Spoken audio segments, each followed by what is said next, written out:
ಇನ್ನು ಗೌರಿ ನಾಯ್ಕ ಅವರು ಇದೀಗ ಮತ್ತೆ ಬಾವಿ ತೋಡೋದಕ್ಕೆ ಮುಂದಾಗಿದ್ದಾರೆ. ನಿಮ್ಗೆ ಗೊತ್ತಿರೋ ಹಾಗೆ ಈ ಶಿರಸಿಯ ಗಣೇಶ ನಗರ ಅನ್ನುವಲ್ಲಿ ಗೌರಿ ಅನ್ನೋರು ಒಂದು ಬಾವಿಯನ್ನ ತೋಡ್ತಾ ಇರ್ತಾರೆ.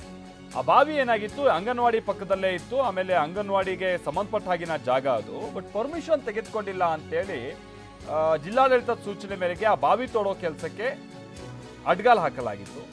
ಆಮೇಲೆ TV9 ಕೂಡ ಇದ್ರ ಬಗ್ಗೆ ವರದಿ ಬಿತ್ತರ ಮಾಡ್ತು. ಈಗ ಜಿಲ್ಲಾಡಳಿತ ಅವಕಾಶ ಕೊಟ್ಟಿದೆಯಂತೆ. ಸಾರ್ವಜನಿಕರು ಕೂಡ ಬಹಳ ಖಂಡನೆಯನ್ನ ವ್ಯಕ್ತಪಡಿಸಿದ್ರು. ಅಧಿಕಾರಿಗಳಿಂದ ಬಾವಿಗೆ ಹಲಗೆ ಹಾಕಿ ಮುಚ್ಚುವಂತ ಕಾರ್ಯ ಕೂಡ ಆಗಿತ್ತು.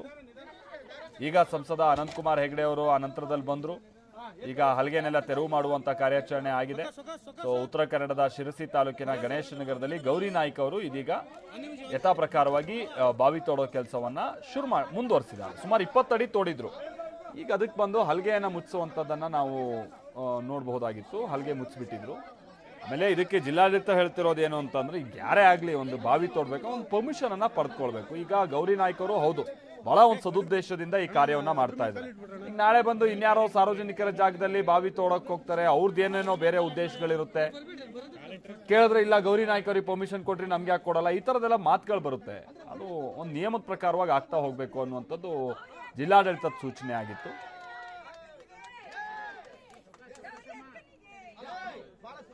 ಬಟ್ ಅದನ್ನೆಲ್ಲ ತಿಳಿ ಹೇಳಬೇಕು, ಹೇಳೋ ರೀತಿಯಾಗಿ ಹೇಳಿ ಅವರ ಉದ್ದೇಶ ಏನಿದೆ ಅನ್ನುವಂಥದ್ದನ್ನು ಕೂಡ ಗಮನಕ್ಕೆ ಸುಮ್ಮನೆ ಹಿಂಗೆಲ್ಲ ಹೋಗ್ಬಿಟ್ಟು ಬಾವಿ ಮುಚ್ಚೋದು, ಈ ತರ ಹಲಗೆ ಹಾಕಿ ಮುಚ್ಚಿಬಿಟ್ರೆ ಏನಿದು ಅನ್ನುವಂಥದ್ದು ಸಾರ್ವಜನಿಕರ ಪ್ರಶ್ನೆ ಆಗಿತ್ತು.